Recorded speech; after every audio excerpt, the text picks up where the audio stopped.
Memphis Depay faz postagem que anima torcedores do Corinthians. Vídeo de hoje do canal do Nicola divide com vocês essa notícia e fala também sobre o futuro de Claudinho. O atacante especulado no Palmeiras, no Botafogo e no Atlético Mineiro pode voltar ao Brasil? Quero contar também sobre o Palmeiras, que ainda não se acertou com o Manchester City. Existem algumas diferenças entre a sugestão do clube inglês e a pedida do clube brasileiro. Para completar o futuro de Capasso, será no Vasco ou não? Falo também sobre cotas de televisão do Campeonato Mineiro. Tenho certeza que atleticanos e cruzeirenses não ficarão contentes. O Santos sonhando em chegar a 10 reforços. Empresários do futebol brasileiro fazendo um complô contra o Botafogo. Tem as últimas do mercado, bastidores, finanças e muito mais. Fala aí pessoal, sou Jorge Nicola, bem-vindos a mais um vídeo do canal. Sempre bom ter vocês por aqui, sem perder tempo, só pedir para deixar like, se inscrever no canal e ativar as notificações. Bora começar esse vídeo com aquele tradicional giro de notícias. E a primeira informação é sobre o Flamengo. Vazou imagem da nova camisa rubro-negra. É só um pedacinho, mas já deu para perceber que mantém-se o padrão da camisa da temporada passada, com faixas, obviamente na horizontal, vermelhas e pretas menores do que aquelas habituais, camisa parecida ao do ano passado. Já o William José desembarcou às 13h30 desse sábado em Salvador, foi recepcionado por jornalistas que cobrem o Bahia e disse que estava ansioso para fazer os exames médicos e poder começar logo a sua aventura no Bahia. Depois de assinar contrato e passar por exames, ele se junta ao restante da delegação que está em Girona, na Espanha. Já o Atlético Mineiro entrou na briga por Coelho, atacante que pertence ao Atlético Paranaense. O interesse do Galo nesse jogador é anterior à chegada do Cuca, mas como o Atlético tinha outros nomes de mais peso e não conseguiu avançar, o Coelho passa a ser alternativa atleticana. Preciso responder agora se Capasso fica ou não no Vasco para 2025. Essa pergunta me foi feita em um dos programas aqui do canal do Nicola no YouTube. Repassei por uma fonte importante no Vasco e ouvi a seguinte resposta, abre aspas: nossa ideia e a do agente do jogador é buscar uma proposta para que ele seja vendido. Para o Vasco, porque ganhamos algum valor, e para o atleta, porque ele troca um ano de contrato no Vasco por 2 ou 3 em um novo clube, fecha aspas. Bora mudar de assunto e falar sobre um complô de empresários de futebol do Brasil contra o Botafogo. O motivo: John Textor não tem pago as comissões que havia combinado nos anos de 2023 e 2024. Por comissão, entenda-se o pagamento a que os empresários têm direito por intermediarem acordos. Poucos foram os empresários que conseguiram receber a totalidade do acordo com o Botafogo. A grande maioria nem sequer recebeu nada.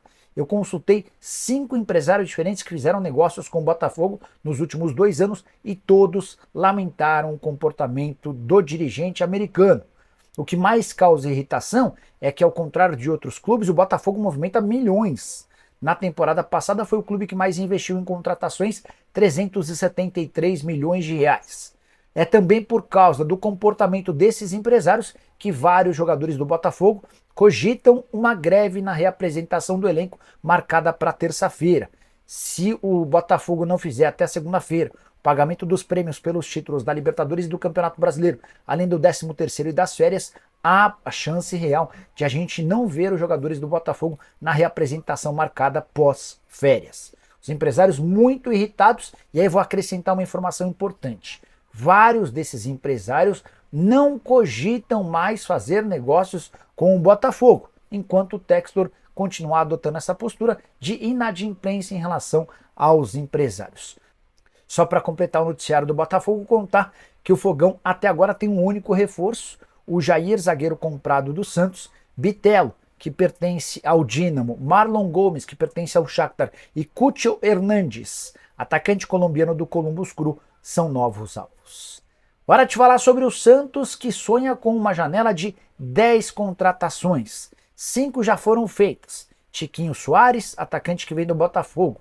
Tassiano, meio atacante que vem do Bahia. Luizão, zagueiro que foi contratado no Novo Horizontino. Zé Ivaldo chega por empréstimo, zagueiro do Cruzeiro, além de Léo Godoy, lateral direito argentino, emprestado pelo Atlético Paranaense. As outras 5 posições que o Santos ainda busca reforços: um ponta, Barreal é o principal alvo, jogador que pertence ao Cincinnati, esteve emprestado no ano passado ao Cruzeiro. Um volante, Thiago Maia e Zé Rafael são os principais alvos. Um meia atacante, o Josh Windham, imagino que seja assim que se fala. Esse é um jogador que atua na segunda divisão do futebol inglês e já trabalhou com caixinha, também é uma possibilidade. Em relação ao ponta, o objetivo do Santos hoje é a contratação de Gabriel Veron, mas as tratativas com o Porto seguem bastante complicadas. A última possibilidade de um centroavante, que poderia fazer uma sombra para o Tiquinho Soares, Mastriani, que não deve ficar no Atlético Paranaense, está entre os cotados. Só para arrematar, Caixinha, novo técnico do Santos, participa de todos os movimentos. Foi ele, por exemplo, quem determinou a saída do Otero, mesmo depois da renovação do contrato do meio atacante venezuelano, e também barrou a contratação do lateral direito Matheus Alexandre. Hora de falar sobre o São Paulo. O presidente tricolor Júlio Casares furou mais uma vez o clube e anunciou antes do São Paulo a chegada de mais um reforço.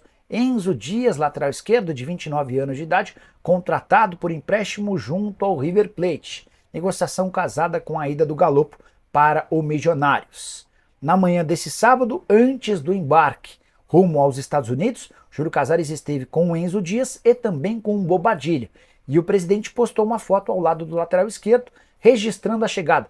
A delegação, ou melhor, a legenda do Júlio Casares foi, abre aspas, viajando juntos. O Júlio Casares deve ter percebido o equívoco que cometeu, tanto que ele tira a foto do ar.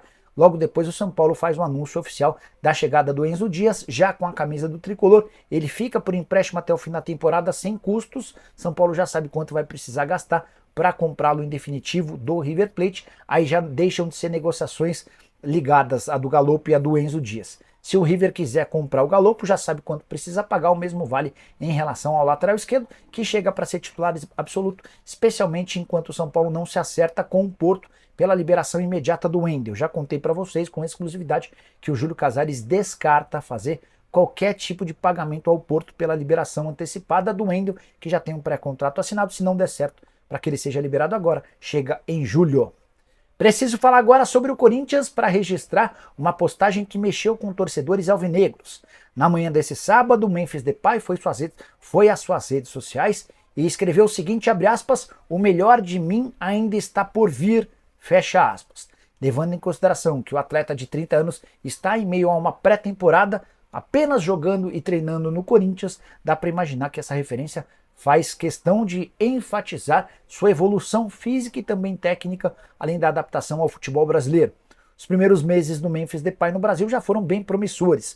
14 jogos, sendo 11 como titular, 7 gols e mais 4 assistências. Memphis que teve papel importante para tirar o Corinthians da zona do rebaixamento e classificá-lo para pré-Libertadores.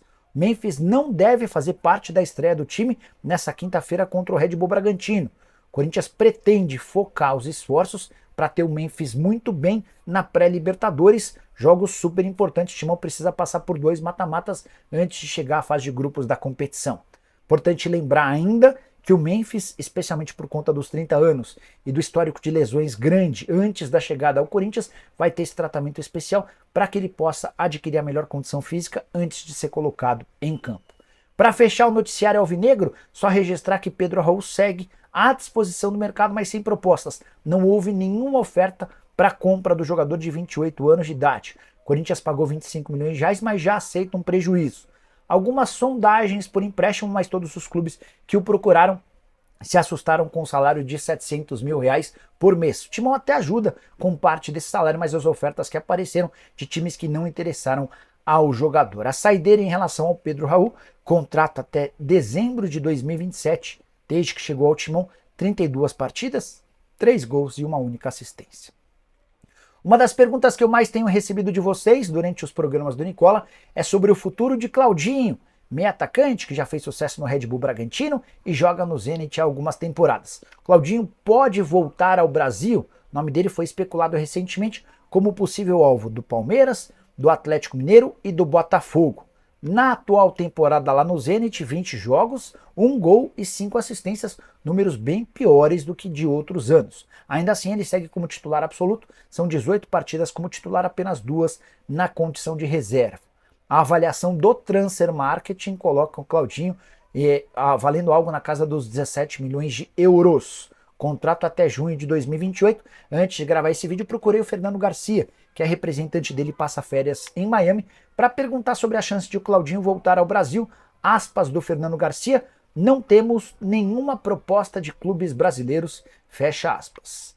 A julgar por toda a dificuldade que o Zenit cria para negociar seus atletas, vai haver a necessidade de uma proposta muito grande, acima dos 20 milhões de euros para que o Claudinho seja negociado. Só para lembrar, um outro exemplo do próprio Zenit, o Arthur, que a reserva tem sido pouco utilizado, situação bem diferente da do Claudinho. O Atlético recentemente ofereceu 10 milhões de euros pelo Arthur. O Zenit falou que só vende pelos 15 milhões de euros que haviam sido investidos quando da compra dele junto ao Palmeiras. Preciso fechar o vídeo para falar sobre Palmeiras, Manchester City e Vitor Reis.